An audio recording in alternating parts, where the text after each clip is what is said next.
Welcome back to the Hoke Dems podcast, the go-to source for fresh ideas and insights into making our great state of North Carolina even better. Today, we're thrilled to have a good friend to Hoke County with us tonight. Daniel Franch is the Regional Organizing Director for the Piedmont region for the North Carolina Democratic Party. A proud North Carolinian, Daniel has been the driving force behind the State Party's Project 100 initiative in our neck of the woods. We've been working with Daniel for a few months now, and we're excited to have him on the podcast. So thank you for joining us tonight, Daniel. Happy to be here. Humbled to be here. Super excited about our upcoming canvases. Why don't we start with you telling us a little about yourself? So from North Carolina, but, give us your story. Absolutely. So basically, I grew up in Johnston County, but also spent a lot of time in Wake County. Just growing up, because my parents both worked there. I kind of have a background as a former compassionate conservative in a previous life. I was my mother was the only Democrat in our family growing up, and I was strongly influenced by my father's more socially and fiscally conservative political views, just given his upbringing and background, just being from Northern Italy in a small old world, pretty devout Roman Catholic Italian American family. And just the way he was raised in New York City and whatnot, and just some circumstances there. But I really, kind of changed though, like because of my Boy Scout troop at Edenton Street United Methodist Church in Raleigh. I was a Cub Scout since the second grade, and really, I don't think that influenced me tremendously, given that I had fellow scouts and adult leaders who were, of all political persuasions. It was probably 50-50 split looking back on it, I would say. I mean, we had Bob Phillip, who was actually the executive director of Common Cause. I actually was in the same Boy Scout troop with his son growing up, and it was interesting. Sometimes I remember vividly, we were getting ready to go on a camping trip one Saturday, and he rode in the same vehicle as another scout and his father, who was, a little bit more blue collar and just or conservative kind of a guy, and turned on Rush Limbaugh in the radio just to piss Bob off a little bit. And I thought that was just funny. We had some, interesting scenarios where during the 2004 election, I remember we were in the church van driving to go camping on a weekend, and I was arguing on behalf of George W. Bush. And then my good friend with whom I went to elementary school with, was like one of my best friends named Kirk, was like, saying, no, we got to support John Kerry and John Edwards. And it was just kind of like, to me, a microcosm of like that paradox of North Carolina politics and how we truly are a purple state. But I, would say that over time, I credit going to university really, and just through the professors and teachers I had, starting in high school, and then, but also middle school and elementary, for really truly saving my life and broadening my horizons. And I especially, credit my German professors and history professors at East Carolina. And then, the folks I met in Germany through studying abroad twice in undergrad. And then for 2 years teaching English as a Fulbright English teaching assistant in former socialist East Germany in a small town called Dessau that's famous for the Bauhaus architecture school, but also had a Zyklon B factory and was, because of that, destroyed, about 85% destroyed by British Anglo and American bombers on March 7th, 45, and lost a lot of the beautiful architectural, like half timber frame houses, including where Moses Mendelssohn was born, whose son Felix Mendelssohn Bartholdy spent a lot of time in neighboring Leipzig composing music. And I really just, through there, I kind of learned the importance of tolerance in terms of religious tolerance, because, growing up, I guess just in the Roman Catholic faith, my father, for example, he had, and I had some friends who went on to St. Thomas More Academy, like another private school. And, some scouts of my Boy Scout troop who went to some private schools in the Raleigh area. And I just look back and think about, the situation now with public education and how we have Republicans like Tim Philberger and Tim Moore who are, trying to allow millionaires to send their kids to schools like, St. David's, Cardinal Gibbons, and other private schools, when we have counties that are struggling to retain, good teachers. That's what really, has kind of led me actually into the Democratic Party. Started through studying abroad in Germany and seeing the policies of progressive ideas in action through especially large support of wind, solar, and other alternative energies, and just, more progressive and practical. I call it pragmatic, business progressivism, a la Jim Hunt, Terry Sanford, and other good Democrats of days gone by, where, we have to understand that we cannot just eliminate corporate taxes to zero, because business leaders also value having a strongly, developed, highly skilled and highly educated workforce. And basically, in a previous life, I used to teach high school history after I came back from Germany, and just experiencing the situation of, our education system in a classroom in Granville County. That's what kind of led me to organize during the pandemic when schools were shut down. And I just had teacher burnout and wanted to fight back against the GOP war on public education. And so I've always, had a lot of respect for, Democrats and, the policies of Governor Hunt.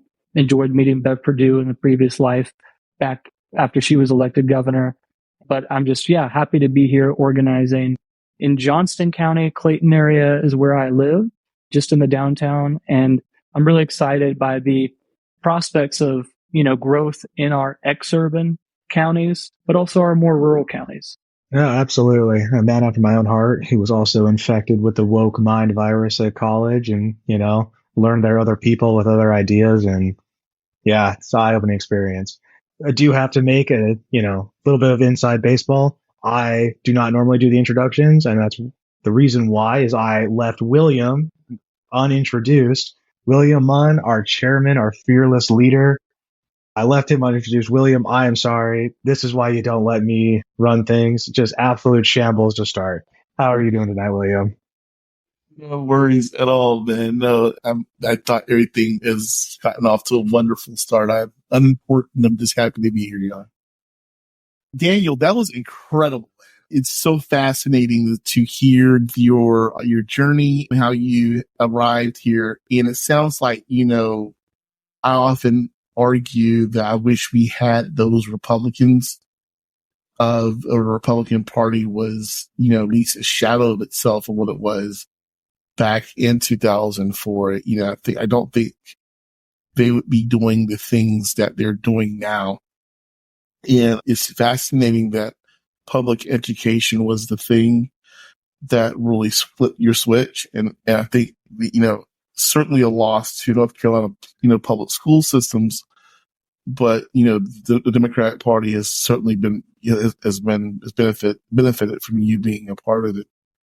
I can't help but to sort of ruminate on one of the things you said around public education being the thing that flipped your switch and introduced you to other people, and how, unfortunately, some of the folk from your camp, from your Boy Scout troop or Cub Scout troop, went on to public school, and sounds like they weren't exposed to other people, and so they grew up with a very insular and myopic mindset. But how going to school and being in touch and being exposed to different cultures and people really broaden your mind.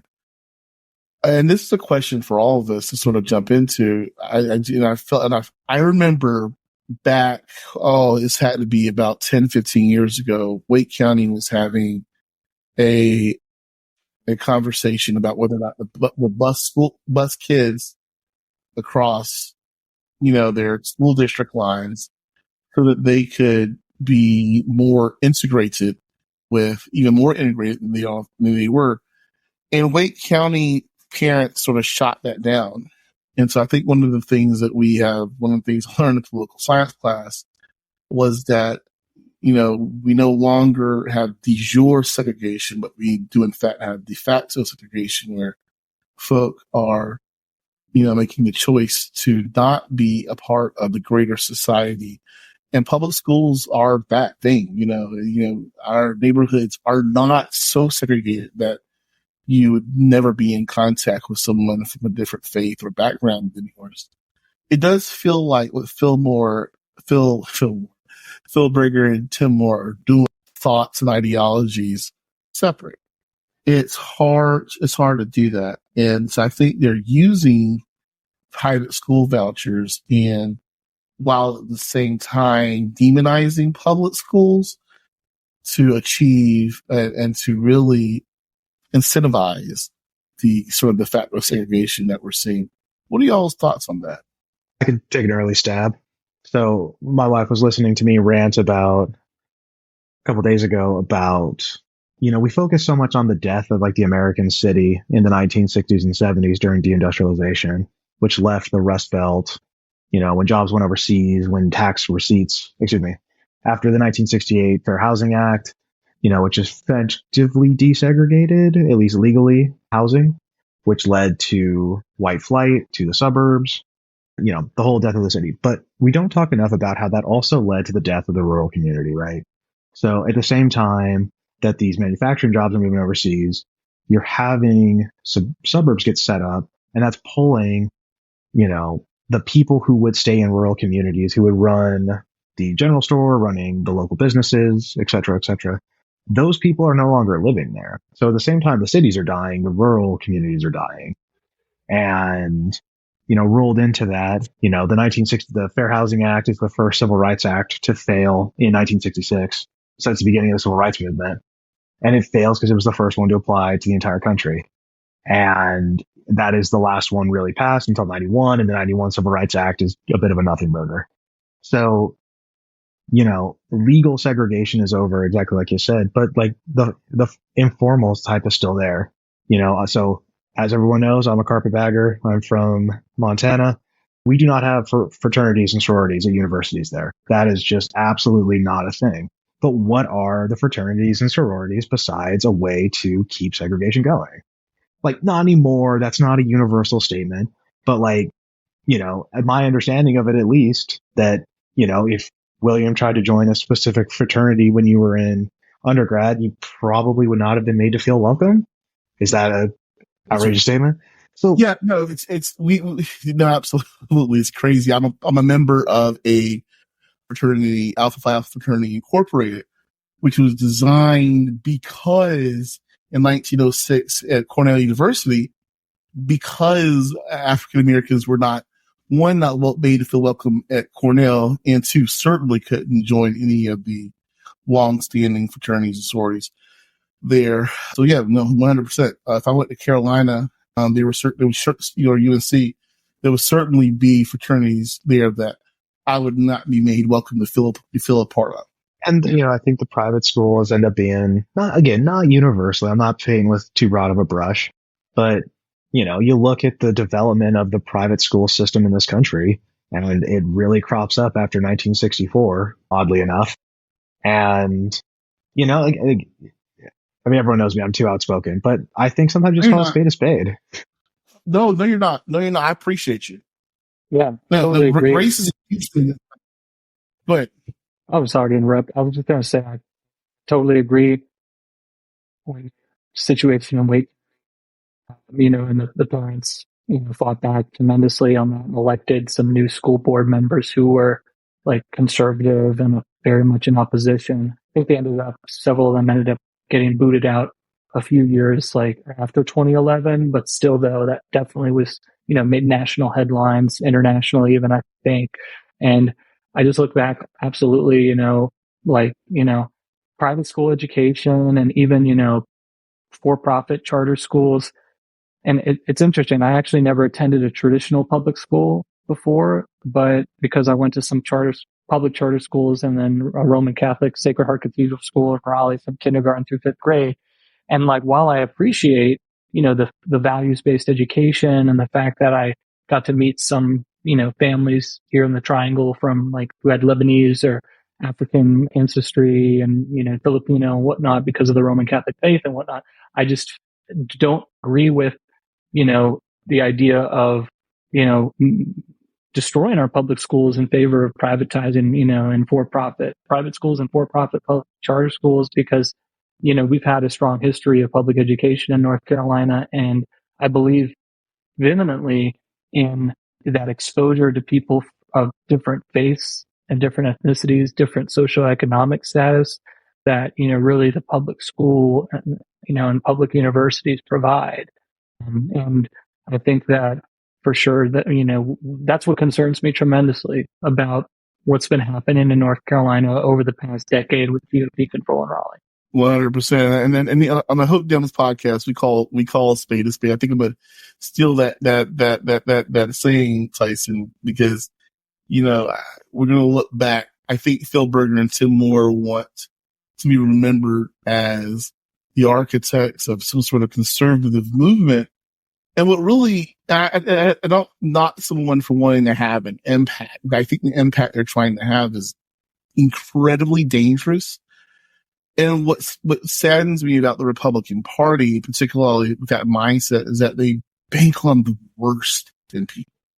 They bank on people's fears. They bank on people being afraid and suspicious of each other to make and frame their policy. Only a person who would be afraid of poor Black people or poor Latino people or failing schools would buy this garbage and decide to send their kids, I'm not going to say every case, but it's literally takes you knowing nothing about public schools and incredibly hardworking and trained and prepared people who love their job. Like, you have to love what you do to be in public education, but those leaders, or lack thereof, Tim Moore and Phil Berger, bank on the worst in human, in the human psyche to justify what it is they're trying to do. And they're betting that people will take their dollars, their tax dollars, and send their kids to school, all the while bankrupting public school, demonizing, public schools. And it's just a tragedy. And we all know what'll come of it, so it's truly sad. Well, and the last thing you said, it also echoes something that Daniel said about, seeing the schools defunded. It's so short-sighted. Even if, okay, I hate taxes, I hate the government, I don't think that, poor kids, and I especially don't think poor Black or Latino kids deserve an education. Okay, so I'm going to cut their education money. But if I'm trying to make money, if I'm trying to, even just in the pure, most self-centered part of it, I need people who can read and do math and whatever else in order to run my businesses. It's just such a, cutting off your nose to spite your face. Not having an educated workforce is a humongous problem. And it's just this is where we're going to attack it. This is where we're going to try to take the money. It's so insanely short-sighted, beyond the cruelty and the stupidity of it. Beyond the cruelty of it, just the stupidity of it is shocking. I think that Moore and Berger are truly envious of the way North Carolina was built, going back to what Daniel said earlier, about the Terry Sanfords and the Jim Hunts. We really are a model Southern state, progressive in nature Southern state, and we were built to be friendly to business.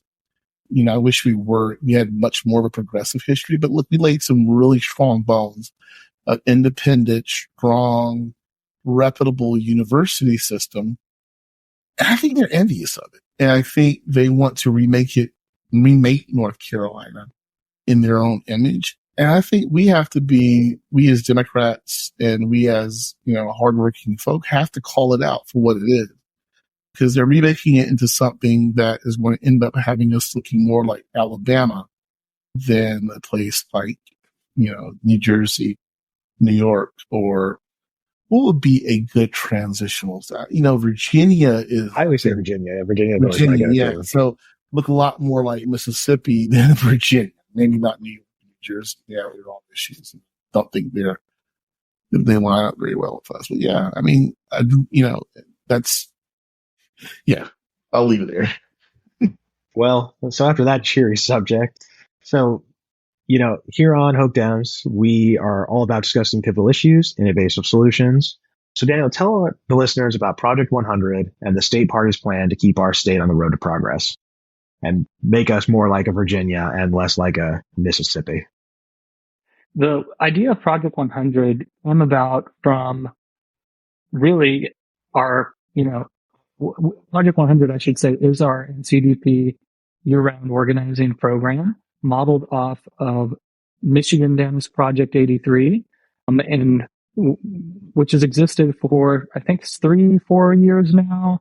This has gone through since 2018. It's been around.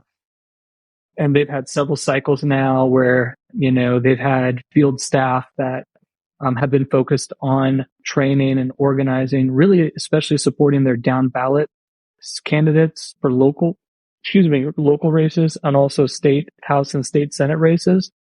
Similar to also Wisconsin Dems year-round organizing program. Those are probably the two main Democratic state parties that are famous for their year-round organizing. I think Wisconsin Dems set the gold standard personally in their organizing efforts, and they've invested a lot of resources and staff to do so. But North Carolina, we have had our Project 100 program. It was kind of the birth of the new NCDP board, because unfortunately, NCDP had to lay off myself and 6 other former colleagues in December of 2022, and who were part of our previous year-round organizing program that was called Building Blue, as some folks may remember. But we were focused at that time, like we are now, on really supporting our down ballot candidates and state House and state Senate candidates, given that we have a lot of power to build. And we understand that, we have to, in order to build back power in North Carolina and, have that long game approach at taking power back in our state, especially at the court, at the judicial level on our courts, we're going to need to make sure that we are investing in the ground game and investing in training and organizing our county, precinct, district officers, and local neighborhood leaders. And it starts with organizing. And basically, I've been on the ground back with the state party since October of 2023. And I have been organizing in 34 counties in central North Carolina, so in the Piedmont region, with Hoke County being one. And we are working closely with our county party leaders to, at this time, focus on training folks on direct voter contact. And that mainly includes launching canvases, but also launching phone banks to recruit volunteers and build power at the neighborhood, precinct, and county party level. Oh, that's awesome. I mean, the article that, again, to give people peek behind the curtain, William just shared an article in our little chat about the difference between the Biden and the Trump ground games right now, and how significant that is, and how significant it is to have people in the communities. And like you said, year round, we can't let it be all Midwest shout outs. Stacey Abrams down in Georgia, her program of that constant engagement, that having multiple touches with voters in every county, because every county in North Carolina matters. And I think that's awesome. That's what the state party and you are working on. Yeah, I think we absolutely have to take our hats off to what's going on, what the party is doing to invest in and have a year-round presence, not a transactional presence. We had Dr. Hardy on last week. And Dr. Hardy, if you're listening to this, apologies. I'm going to return your phone call. I've been so busy. But the idea is multiple touches, multiple authentic touches. And, we're hearing in the community that criminal justice reform is a huge thing, expulsion clinics as a response to that, and job fairs for those who have been criminally justice involved in the past, doing things like, backpack drives, basketball tournaments, soccer tournaments, doing things that bring joy to people and bringing them into the fold. Some of the things we're going to be focusing on here in Hoke County. We're going to knock the doors. We're going to make the phone calls. But let's surround those things with joy. Let's do it year round. I think people will recognize, it'll be able to cut through the noise. It'll give us an opportunity to cut through some of this just, insanity. But I think it's coming to be, I don't want to step on any of the, wonderful topics. And we're going to probably talk about Arizona at some point. We should talk, about, I think it's been a major shift in the race that's only going to accelerate once, Trump's criminal charges trial is concluded. And, let's call it, I know we don't want to focus only on Donald Trump, but so much of the atmosphere is driven by what he does and does not do. And I think that's a double-edged sword because he's created this persona of being invincible. And I think there's a lot of cracks that we've seen. One in the primary because of that embedded support for Nikki Haley that I'm sure hasn't necessarily melted away, to the criminal charges that seem to be sticking and getting ready to evolve. So it's going to be fascinating next couple of months. Absolutely. And I'm excited about, the fact that, the Biden campaign is opening 10 field offices here in North Carolina, which, I'd like to see some also in some rural counties, including here in the Sandhills. I noticed, for example, in some of the phone calls I've made recruiting for some of my first Project 100 Day of Action canvases, which started back on February the 10th, part of Dr. Hardy's idea following her Eastern tour that began in the spring of 2023, in which we were knocking doors and dropping literature with a Black History Month focus targeted at reaching Black voters in rural Eastern North Carolina. And I noticed that actually in a lot of counties, such as Scotland County, they had a headquarters in the 2012 election based on the data in our database. Also Richmond County and Anson, these counties in the Sandals, Hoke County, especially Robeson County, I'd love to see like a field office and some investments from the Biden campaign, because we need to be organizing everywhere. And I'm excited, given that Chair Clayton mentioned that this is just the first wave and that the Biden campaign will be opening up more than just these 10 field offices. Let's see. Yeah, you're right. And I would definitely, the nexus, there's a 401 corridor. So, Highway 401, runs from beyond Cumberland County, but certainly Cumberland County, Hoke County, Scotland County, and South Carolina. And it intersects at Highway 74, which of course picks up Robeson County and Richmond County. I think a centrally located Sandhills field office, Biden field office, may be something we could work out of as a group of counties at the permanent Scotland County headquarters. So they have a permanent office there would be a great thing. So hopefully Biden folk, y'all hear us. Let's make some investments. God, those counties are incredibly important. There are a lot of people who want to hear and see energy and organization, and they'll latch on because there are a lot of folk who are concerned. I was talking to my mother today, and we were talking about a lot of the noise and cutting through the noise about how, there's a lot of folk expressing their desire to sit on the sideline. And, she talked to me about how when she grew up, she's only 70, she'll be 71 in June. But she told me how in her lifetime, there wasn't Social Security for many of her great aunts and grandparents, people of their age, because when Social Security was created, it was the Southern senators had required that domestics and farmers not be able to be a part of that benefit. So as such, there were a lot of Black folk who did not have a chance to be, retire with dignity. You had to go live with their kids. And so she was just talking about that freely. I said, Mom, we got to sit down and talk about this. I think folk laugh and giggle when Republicans threaten Social Security, but folk need to recognize, particularly in our community, that our parents may be living with us, our grandparents may be living with us, if we take our eyes off the prize and recognize, because the other side would love nothing more than to dismantle Social Security only because it was an FDR and, program. That's why you hear these entitlement talks or talk around entitlements, because it's they're trying to frame it as something that is excess, and it's unfortunate. And so the next thing will be slash the budget, and then we can't afford Social Security. So we have to be careful with these words and fight back as soon as we hear them, because we know what they're trying to do. We have to fight them. It's unfortunate, but we have to fight them every step of the way. I think you're right. We have to start believing, believe what people tell you about themselves. If they talk about cutting entitlements, they are talking about your Medicare, your Medicaid, your Social Security. And if it's not affecting you directly right now, it's your future, it's your parents, your grandparents, your children. I mean, the Affordable Care Act can reach out and touch everybody because the Patient Protection Act parts of it, back in the misty darkness times when pre-existing conditions could mean you couldn't have healthcare or not get treatment for it.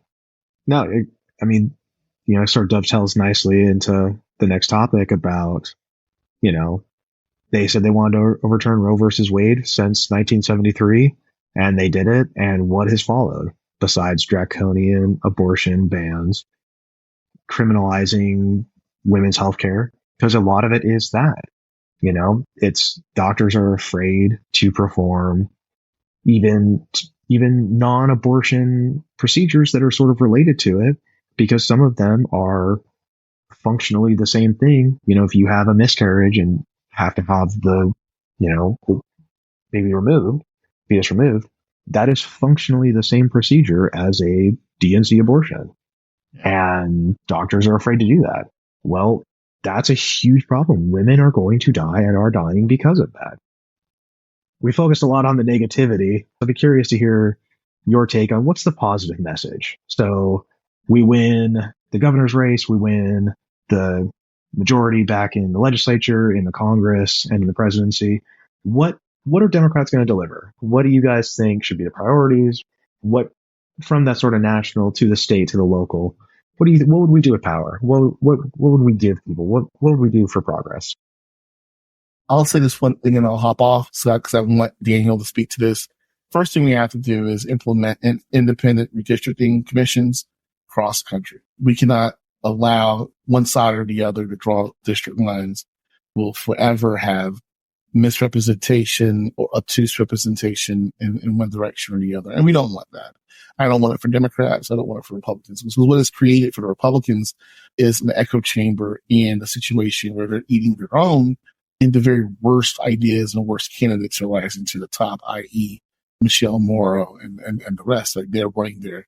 I think a lot of their candidates, statewide candidates, are going to lose terribly. But they're giving an outside because of this radicalization. The right has become violently extreme, and we're seeing that in the candidates that they nominate and for elected office. And I think they're going to lose terribly. I think we saw in the Quinnipiac poll, I think, Josh Stein had a 52-47, lead over Mark Robinson. I think that's only likely to grow. A couple of weeks ago, we saw an initial poll that had Robinson ahead. And I think people are starting to figure out just how extreme unprepared he is. I don't want that. I don't want one person saying, let's say, the public schools and talk about environmental protections, and the other person talking about women shouldn't vote. I don't want that. That's not healthy. That's like having a marriage about, hey, baby, we should pay the mortgage. No, we should go party for the next 3 years. And it's literally where we are, in this relationship. So let me shut up. Yeah, totally agree. I think, we need to, part of it is going to be involving, young people more so, and engaging with young voters. As I actually just read that article that you dropped in a chat, William, which I love, reading so much to kind of get insight into what's happening in other battleground states too, and I think, going after making sure that we are reaching out to and engaging with young voters, especially who have, and just voters writ large, which is why Project 100 is going to be so important, because a lot of folks are not aware of the benefits, and the huge wins that, Biden, Harris, Cooper, have achieved for the people here in North Carolina over the past 4 years through the, starting with the American Rescue Plan and moving on with the bipartisan infrastructure law, the child tax credit, affordable connectivity program, and the Inflation Reduction Act. And it's just, we need to be out there chatting with voters with, based on the conversations I've had canvassing since February the 10th. A lot of voters, as that article from NBC points out, do not know about these amazing, extremely successful pieces of legislation. And that's why, investing in direct voter contact, like the North Carolina Democratic Party is doing this early, going back to last October, where we helped get out the vote for municipal elections and help, we're directly responsible for flipping the Huntersville Town Council from red to blue, electing our first African-American town councilwoman here in my hometown of Clayton, Gretchen Williams. by knocking on doors and making phone calls. And just want to give a huge shout out to all the, the folks in Hoke County who are doing this work, and our AOs, such as the Democratic Women and the Young Democrats in North Carolina, because we have got to, and others, because we've got to be reaching out to these, constituency groups year round, given that a lot of folks haven't necessarily seen the benefit of the Inflation Reduction Act and or bipartisan infrastructure law in their daily lives. And that's why I'm passionate about, in a volunteer capacity, like engaging with young voters in Johnston County, the Triangle region, and across the state. We've really, I've been really excited to see the growth of the new young Dems in Wilson, Nash, and Edgecombe counties over the past several months now. And I think, engaging with and empowering young Democratic and, yes, I like to say progressive unaffiliated voters, and also maybe even reaching out to some of those never Trump Republicans who do exist, is going to be so important, because we're going to win the state back on the margin. That's right, man. Yeah, that's right. It's the only way we're ever going to flip it. I mean, there are a lot of people in Wake County, a lot of people in Durham County, a lot of people in Mecklenburg County, but not enough to flip the legislature. So, like, just as like a, whenever someone asks, oh, well, are young voters the future? Well, I mean, given the linear nature of time, yes. But in the same way, could you control the legislature with Raleigh, Durham, and Charlotte? No, you cannot. And, it's finding the things, the crossover that connects us and the things that we can unite around, whether that's a hatred of Donald Trump, a love of Social Security, or the environment. It's finding those connections. And, you're exactly right. It's one-on-one. It's speaking to someone, treating them like they're a person, a fellow citizen, and finding that space and bringing them into the tent. We're not like the Republicans, where if you don't pass the exact purity test and look a certain way, you're not welcome here. We're the Democratic Party. We're for everyone. And we want to improve everyone's lives by doing it together. Like, it's an easy message. We have the easy job. We're not the crazies doing this, Again, you listen to a Mark Robinson speech and you're just thinking, like, what on earth is this guy talking about? That's got to be a tough going door to door for old Mike. You said something nice that I 100% agree with. I think it speaks volumes here in Hoke County. The fact that we don't want to run North Carolina from Raleigh, Durham, Charlotte, Greensboro, Winston-Salem. I mean, we want the values from Hoke County, from Robeson County, from Bertie County, all to shine through and be reflected in the legislature. And so if we put too much stock in those values, we won't represent the entire state. One of the things that, that the Republicans want to do is make urban and rural North Carolina so different, or appear so different, that there's no way that we can see each other, when that's clearly not the case. One of the arguments that I make in response to the fact that we don't have light rail in the state is because it would connect communities. It would connect Clayton and Wilson and all these other communities to Raleigh, and they'd find out quickly that, wait a minute, these people aren't aliens, and they're people that I like to have coffee with and have good times. Yeah, it's cool.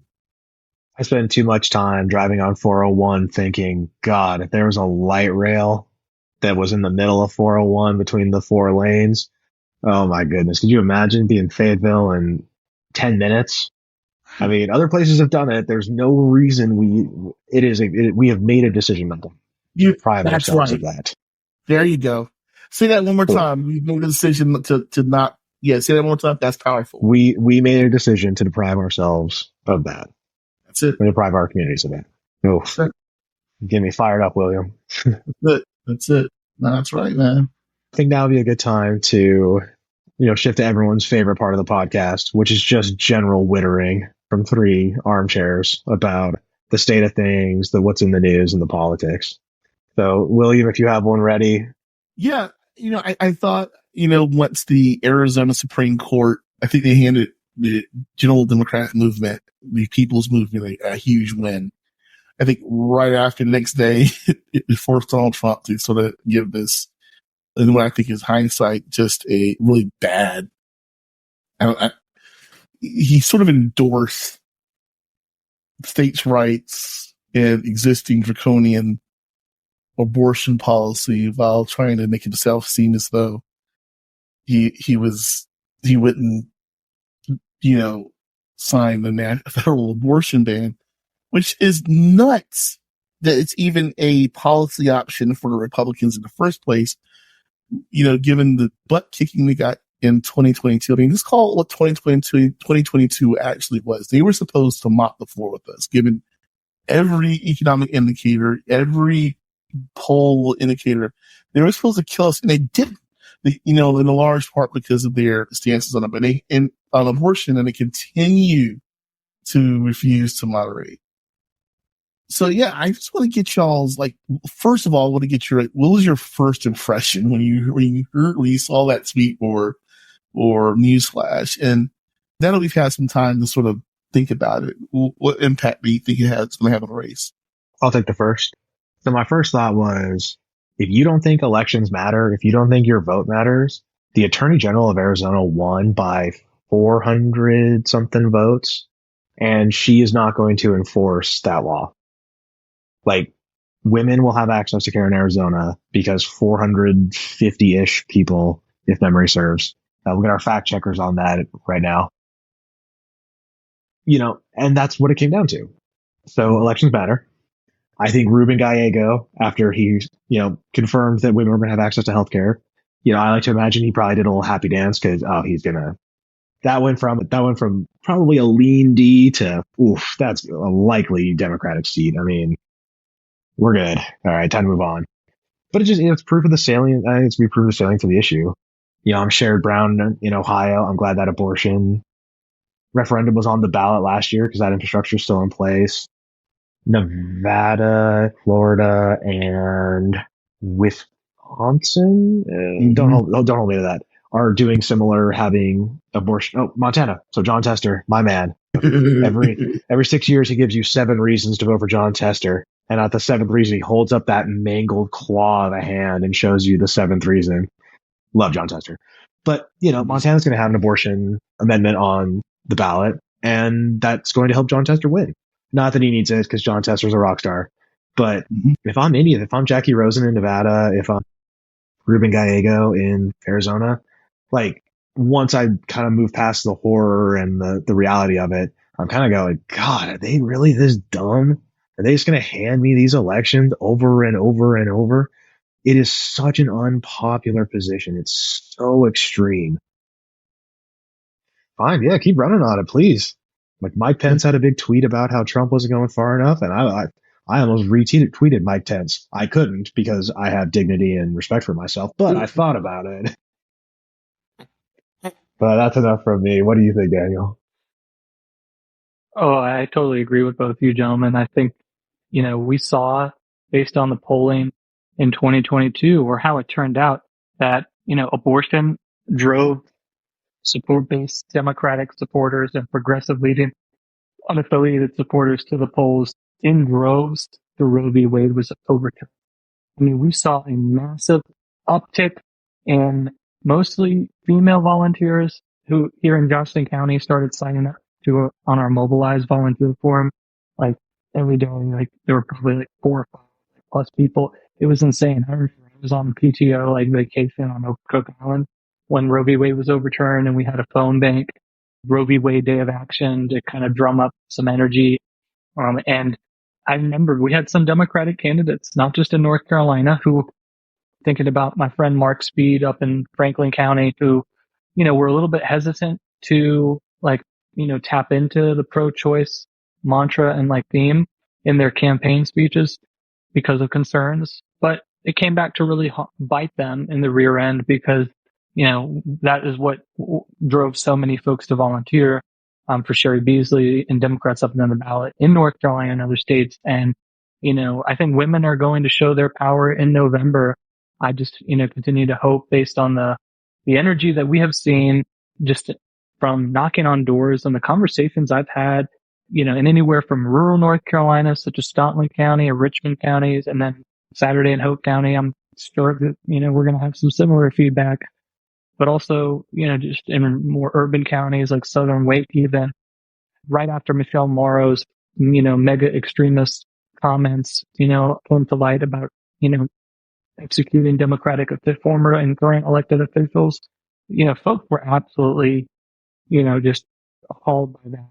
And I hope that we're going to see, the GOP far right obsession with taking, rights away and limiting abortion access come to bite them badly, given, all that's at stake. And I think I've seen from, some young Dems who, are not all necessarily super enthusiastic about all of our Democratic candidates. I think a lot of them are really excited though about, or scared to death about losing their rights and like our decline back into, the medieval era here in North Carolina and the country.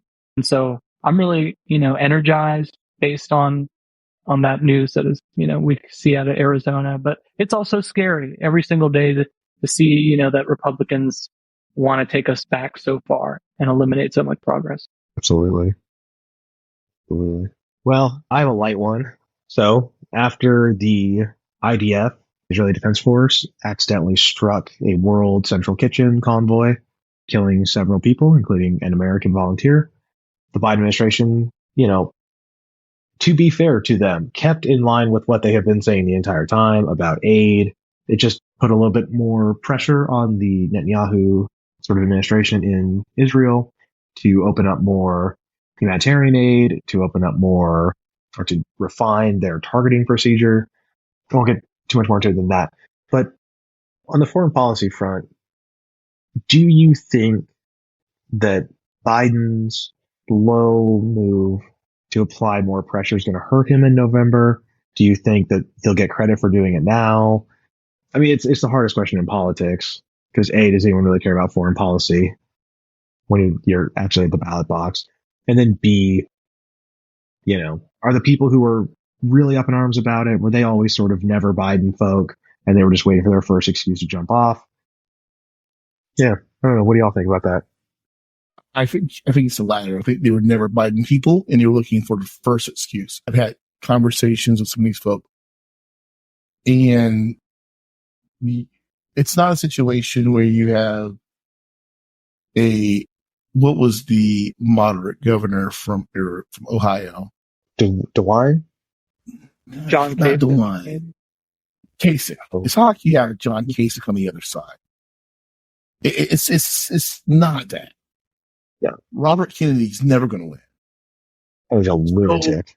So when you have this conversation that and you have this indignant anger, it just doesn't pass the sniff test. And I think there are absolutely folk who are just never Biden, burn it all down. And there are a lot of people who, really have African Americans really have been against the system, from the beginning. And a lot of times I ask you, are you really ready to burn it all down? I get there is systemic and entrenched racism and just all these issues and issues that, hold people of color back. I understand that. I'm frustrated by it every day. But are you ready to grow your own food? Are you ready to fend for yourself? That's where we would be if you decide to burn it all down. And, folks are stammering over their words. That's not what's going to happen. We're just holding people accountable. You can hold people accountable, but not handing the election to Trump. It's a super weird and frustrating situation. I get very shaking, angry about it because I have kids and I just I can't conceive of what this country would look like 2 years after Trump got reelected. Like, I just can't. And for someone to be, and when you start asking them deep questions about foreign policy, stuff doesn't start to add up, And so it makes you really wonder what the motivation is. And I know when I'm thinking from an anecdotal perspective, but I've really tried to get a good sense of what people are coming from. When people call him Genocide Joe, I mean, come on. So that's what, It's ridiculous. Like you can think that the Israelis have been heavy-handed. You can think that like the IDF needs to take a serious look at the way it's operating because the amateurish nature of this operation has been shocking. But genocide show, like I mean, genocide. how can you say that with a serious face? I mean, it's completely unserious. Mm-hmm. It's Russian propaganda, I know for sure. It's really, or propaganda that people are spouting out. It's just people are just cook, line, and sinker with it. But yeah, I mean, blows my mind. And yeah, I can get people sitting out or contemplating sitting out because they live in a rural community. Nothing has changed over the last 4 years. They can't get a job. All right, I can talk to you, and I can at least move you through a process and have a conversation about this is what we can do. First of all, how can I help you from a constituent services perspective to help you get on your feet? Because clearly you're hurting if you're feeling that way. I get that. I still disagree with and I'm going to try to convince you to be a part of the process, but I get it.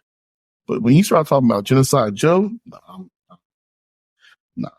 And I don't think we should waste time with people like that because they have their own agenda and issue. How about you? Yeah.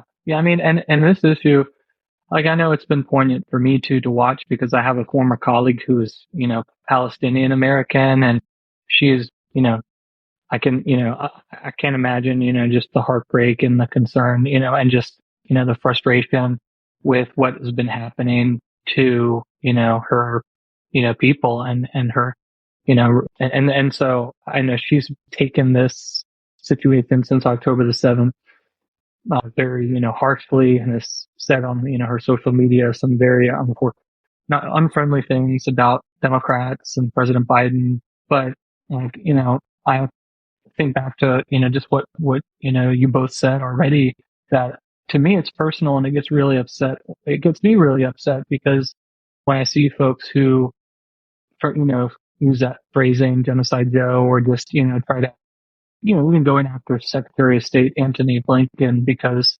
we're out here, dealing with the Russians who are calling Ukrainians Nazis and, trying to stand up for democracy.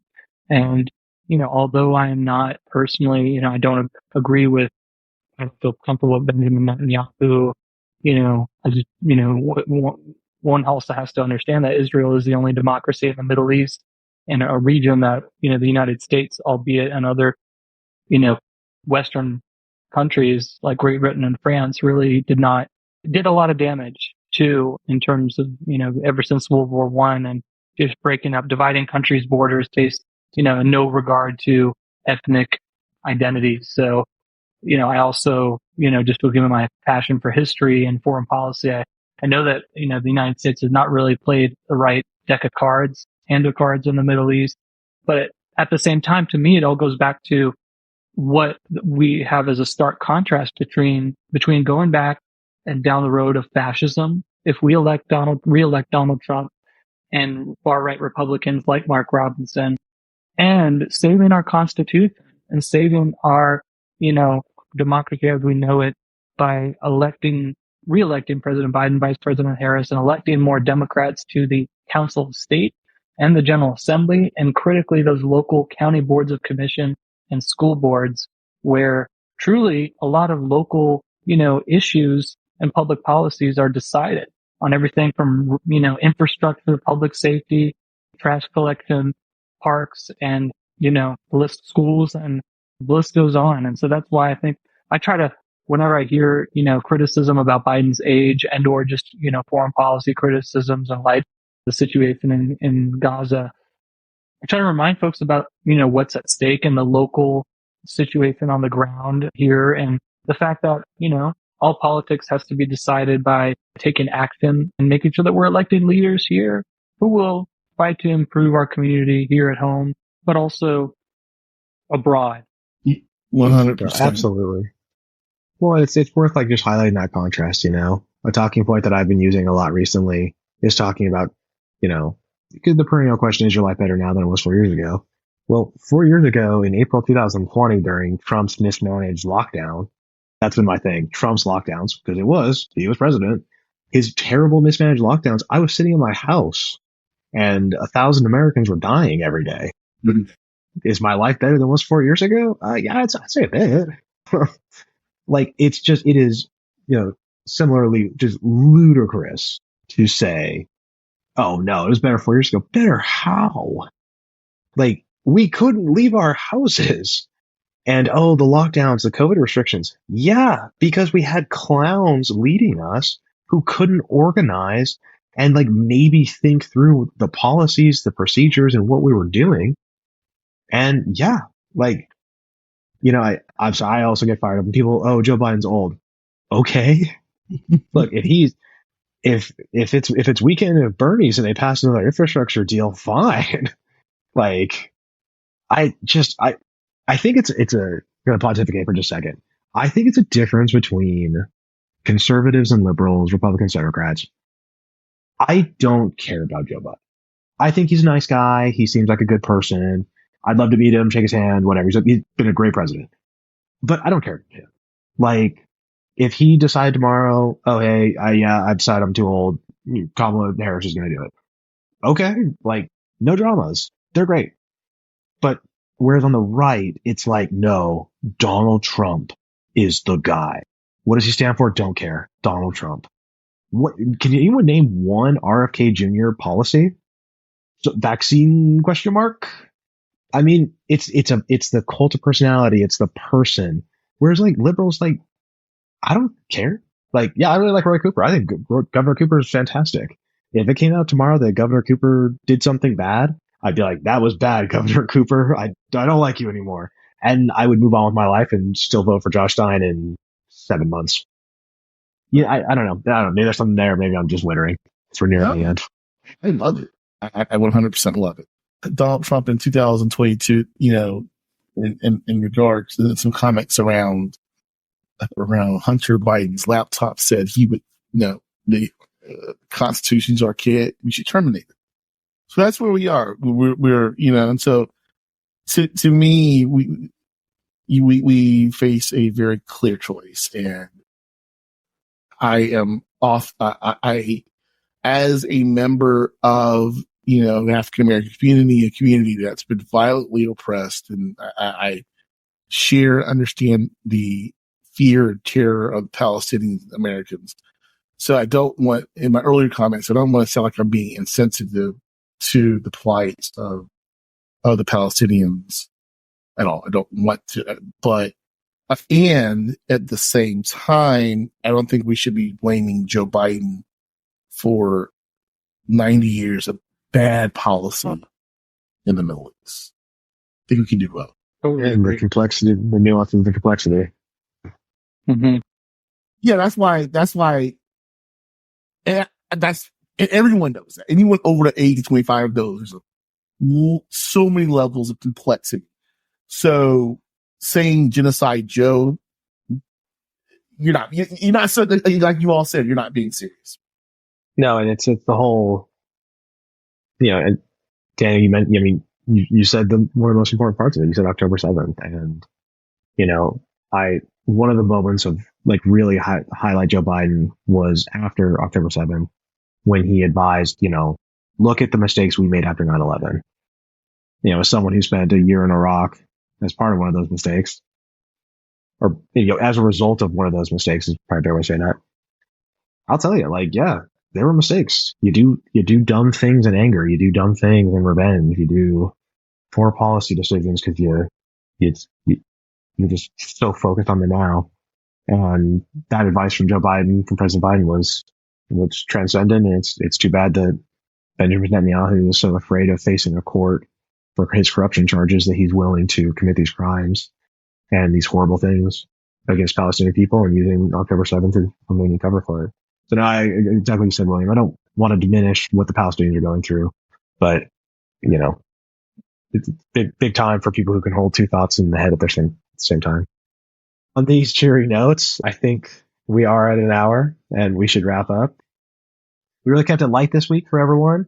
And that's in anticipation of our first day of canvassing in Hoke County coming up this Saturday, the 13th. So hope to see all of you at the Hoke County Library at 10 a.m. for a good day of canvassing. And then again, because the way this podcast will come out, actually signing up and being prepared for the April 27th one, which will be even bigger, even better. And we just want to thank Mr. Franch for joining us tonight, for setting those canvassing ups, for harassing me into going to canvassing training and learning how to do it. So thank you so much for joining us tonight. Is there anything, final words of wisdom? Absolutely. So, folks want to know more about how they can get involved. Like Tyson said, come on out this Saturday and on Saturday the 27th, because there is no other volunteer activity and or direct voter contact that we can do to, help elect Democrats from the local level all the way up to the White House by knocking on doors. Because studies show that for every 30 doors that we knock in your average minivan packet or list number, so to speak, will confirm the vote of one additional vote for our Democratic candidates.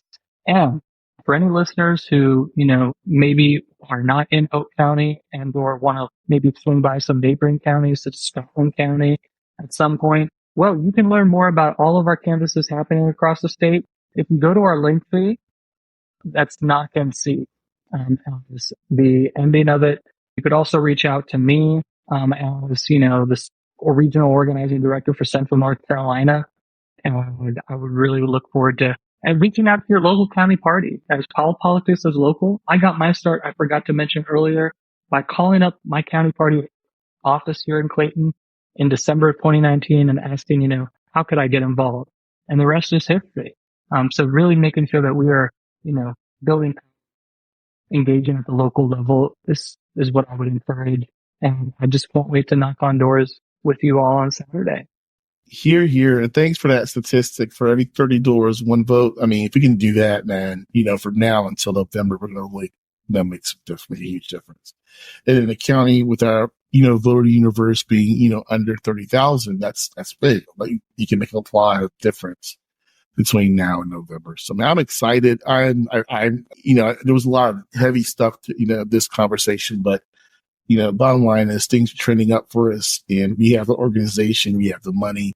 Our presidential candidate is under investigation or having to go to trial for anything. So look, I'm going to take my odds and roll with it as well. All right. Well, to our listeners, thank you for tuning in. Be sure to follow us for more discussions on the policies and people shaping North Carolina's future. Until next time, stay informed and keep striving for a better tomorrow. Good night, y'all.